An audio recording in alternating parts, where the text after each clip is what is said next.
Olá, boa tarde. Qual o nome da senhora? Cirlei Maria. Vou fazer algumas perguntinhas sobre o acontecimento Césio 137, que ocorreu em 1985. Qual era a sua compreensão inicial do que havia acontecido quando o acidente com o Césio 137 ocorreu? Compreensão, sim. Como O que que a senhora- aconteceu ou o que aconteceu? Como que Como que a senhora compreendia? Pai, Inicialmente, eu não o que entendia era? nada, não sabia o que era. Eu trabalhava lá perto, mas aí cheguei no outro dia, já estava isolado lá. A única coisa que o pessoal da empresa falava que não poderia ir lá. Que era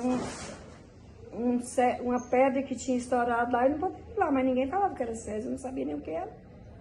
A senhora trabalhava lá perto? Trabalhei na quarta rua, Quarto ano. lá onde aconteceu isso. Eu trabalhava no final da Tocantins.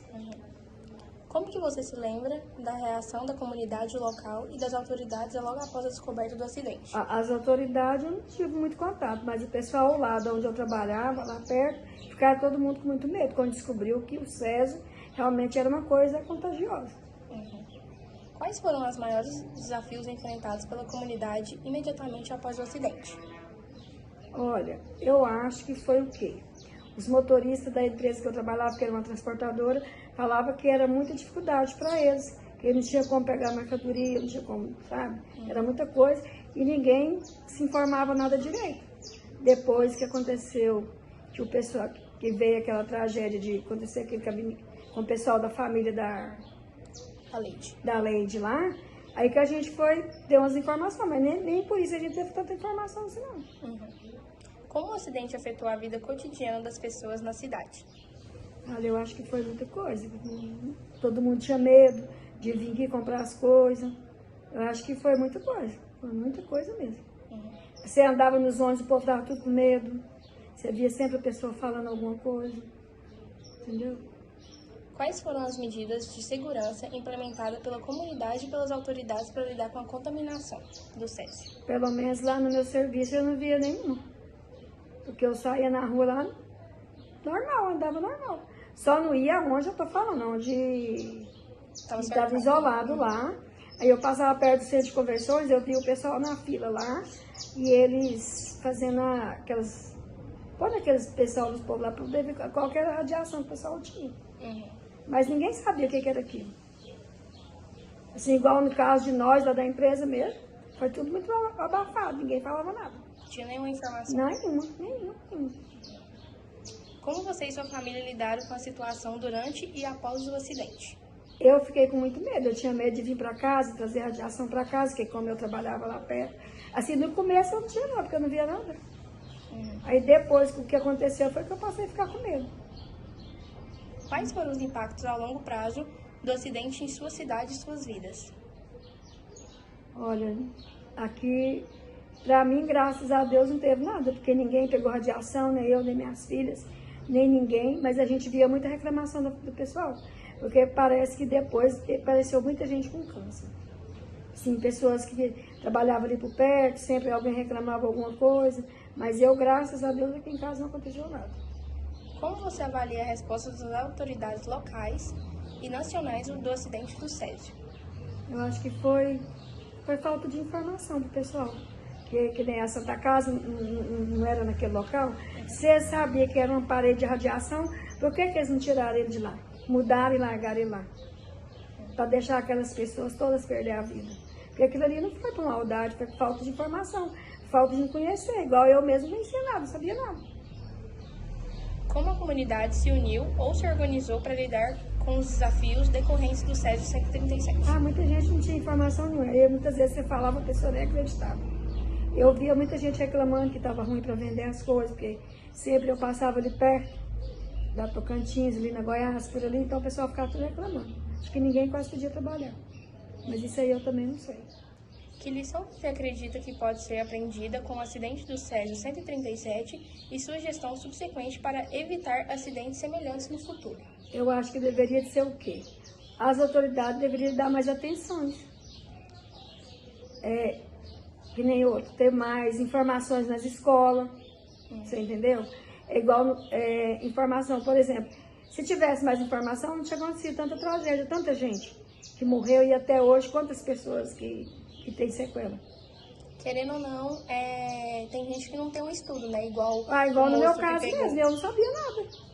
Eu comprava no supermercado da pertinho. Só parei de ir porque estava isolada, não podia chegar. Mas eu também não estava com aquilo, eu não sabia de nada. Depois que ocorreu que eles avisaram, Depois que ocorreu, que aquela menina morreu, que o pessoal foi transferido, foi para São Paulo, aí que a gente ficou sabendo. Mas só todo mundo sabia que era isso. Não pode mexer ali, porque ali foi um ferro velho, aconteceu alguma coisa ali, não explicava. Você não tinha informação nenhuma. A verdade era essa, você não tinha informação. Teria alguma lição para mandar para alguém, para as pessoas? Eu acho que a lição que tem, sabe o que é?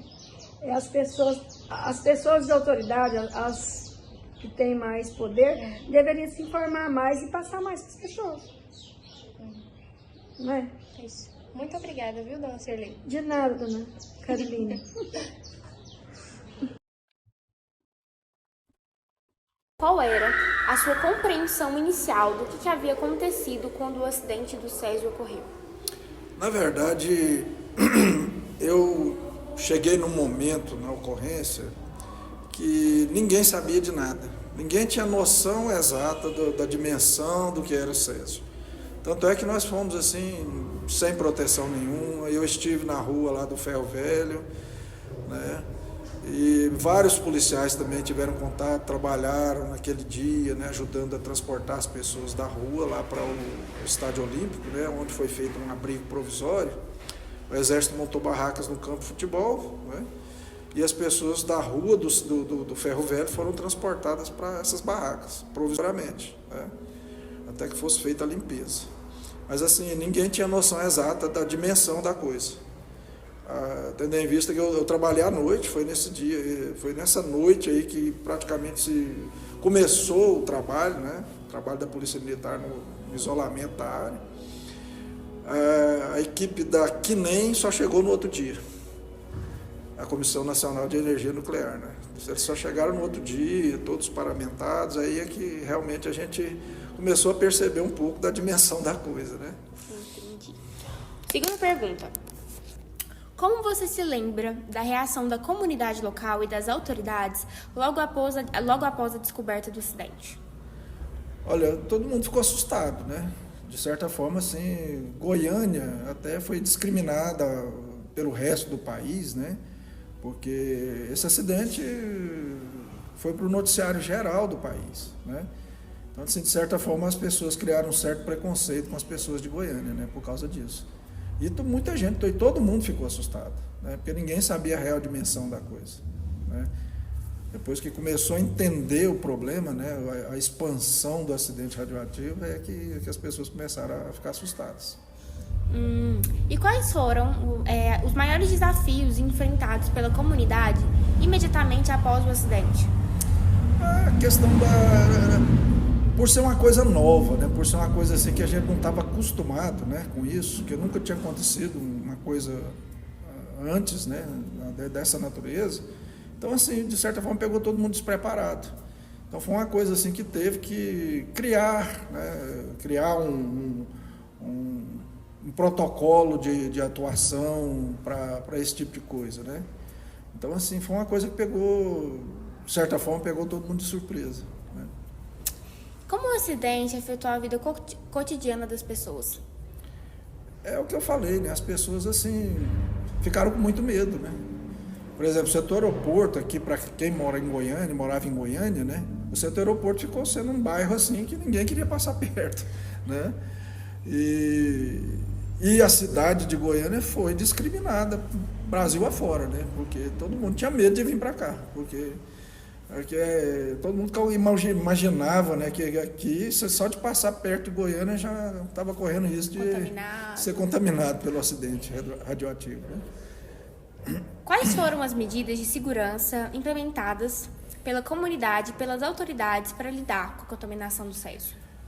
A Polícia Militar, eu como policial militar posso dizer isso, né? Nós fomos a linha de frente, nós chegamos na linha de frente, nós fizemos o isolamento da área em princípio, né? Nós fomos muito expostos, tanto é que vários policiais, depois de um certo tempo, desenvolveram várias doenças, muita gente foi prejudicada, muita gente foi contaminada, policiais morreram em consequência disso, né?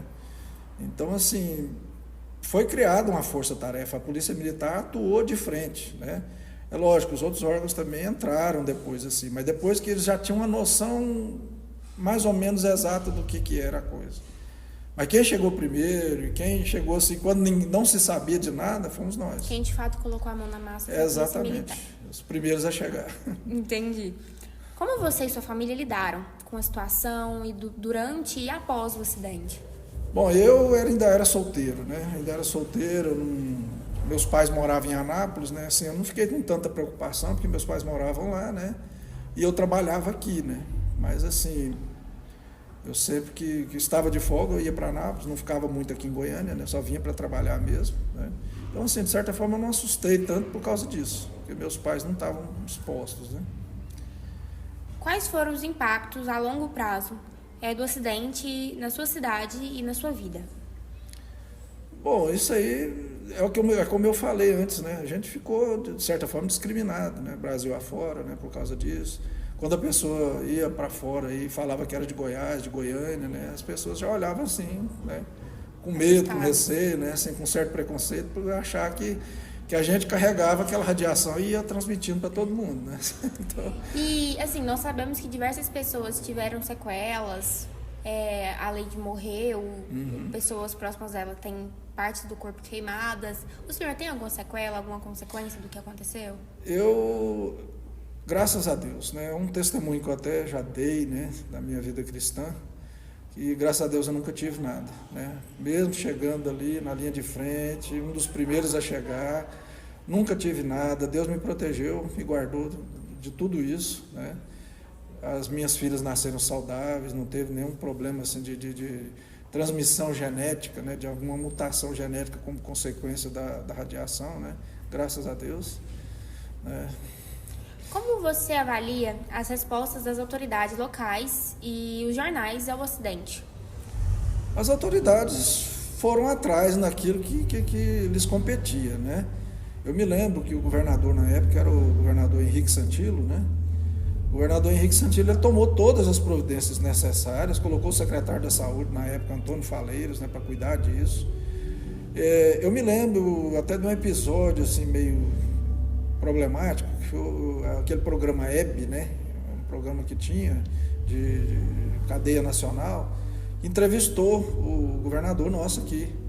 E a apresentadora foi muito assim maldosa, ela foi muito incisiva, assim, ela quis colocar muito na conta do governador esse tipo de coisa que tinha acontecido, né?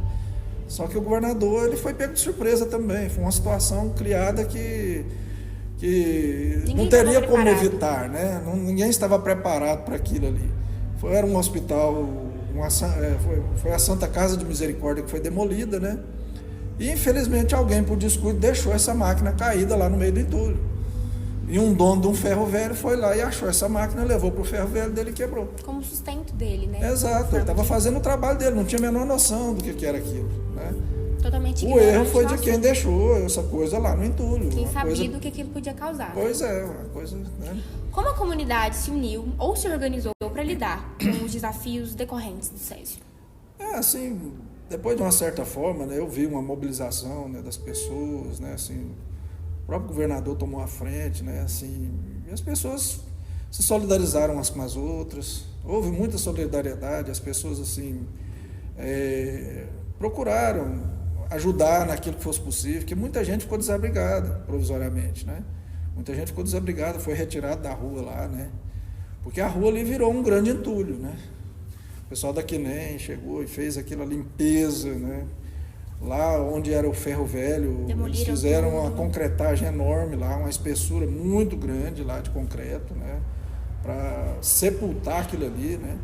Muito lixo, muito rejeito radioativo foi tirado dali e levado lá para a Abadia de Goiás, né? Onde é o depósito hoje, né? As pessoas foram muito solidárias umas com as outras. Última pergunta. Que lição você acredita que podem ser aprendidas com o acidente do Césio e a gestão subsequente para evitar incidentes semelhantes no futuro? Bom, há situações que a gente não tem como prever, né? Não tem como. Por mais que assim, o poder público tome as providências, por mais que ele trabalhe com prevenção, é difícil. Nós tivemos recentemente um episódio da Covid, que pegou todo mundo de surpresa, né? Parou o Brasil, parou o país inteiro, né? Então, assim, são coisas que às vezes aparecem que nós não estamos preparados. A Covid, por exemplo, a vacina veio surgir bem depois, né? E não se sabe também a eficácia da vacina. Até hoje não se tem certeza da eficácia da vacina. Então, assim, eu creio que por mais que a gente se prepare, tudo são coisas assim que muitas vezes nos surpreendem, que podem surgir a qualquer momento. Bem, essa sexta pergunta: como você e sua família lidaram com a situação durante a vida? Transcorreu normal e a gente trabalhava lá, vinha com aquela farda. Na época eu não era casado, minha mãe lavava farda, né? Então poderia ter contaminado todo mundo e a gente não media as consequências, não sabia, era desinformação total. Igual eu falei aí no áudio anterior, a polícia falava assim: vai e faça. Na época nossas aulas foram paralisadas, né? E a gente caiu na escala 12/36, lá no... onde estava colocando os rejeitos radioativos, né? Que hoje, né, tem um tipo museu lá, onde que ficam os rejeitos, né? Mas naquela época era num passo, assim, de uma fazenda, e a gente ficava lá, inclusive, tinha aqueles containers, né? Como se fosse aqueles dos portos, né? Aqueles navios carregam, a gente... Era o lixo, né? O lixo. O que era o lixo? Era tudo, casa, terra, muitas coisas, né? E a gente ficava em cima daquele trem lá. Eu lembro que uma vez eu estava lá no meio desses containers, a gente não sabia, né? Tipo, você tá no campo minado, tá ali mexendo, a qualquer hora você podia, né, ser contaminado. Como vários policiais, bombeiros, né, pessoas civis foram, né? A gente não sabia da gravidade. Então, para a família não era nada, era uma coisa, né? Não tinha essa comunicação hoje que é rápida pela via internet. Com os anos que a gente foi ver que esse acidente foi, né, igual ou até maior que aquele Chernobyl, né, que teve lá na Europa, lá, né? Aquela cidade fantasma até hoje, onde uma usina vazou, né, radiação. O nosso foi com essa cápsula do SES, né? Então, é na mão de Deus que estamos vivos aí. Muito sério, né? Outra pergunta aqui: como você se lembra da reação da comunidade logo após o acidente? Cara, aquela época a gente era tão novo, né? Há 35 anos atrás. Não me recordo muito bem dessa situação, não. Mas eu lembro que quando a coisa aflorou mesmo, Goiás ficou isolado, né? Ônibus nosso não ia para outro estado, não deixava entrar, ninguém vinha para Goiás. Então foi assim, uma coisa muito, né? Muito séria. Se você falasse que era do estado de Goiás em outro estado, o ônibus nem entrava. Nem entrava. Então, o que eu lembro é isso. Mas bem depois que acabou mesmo a situação mais grave, né? Não é igual hoje, que hoje qualquer coisinha a gente tem as redes sociais. Naquela época não. Mas foi isso. Tentando responder essa quarta pergunta aí: como o acidente afetou a vida cotidiana das pessoas na cidade? Eu acho que a vida continuou normal, porque o acidente foi numa área restrita, né? No setor aeroporto. E o povo também, igual eu já tinha falado, não sabia da dimensão que era, né, esse acidente. De uma cápsula aí do aparelho de raio-x, né? Que causava esse dano total.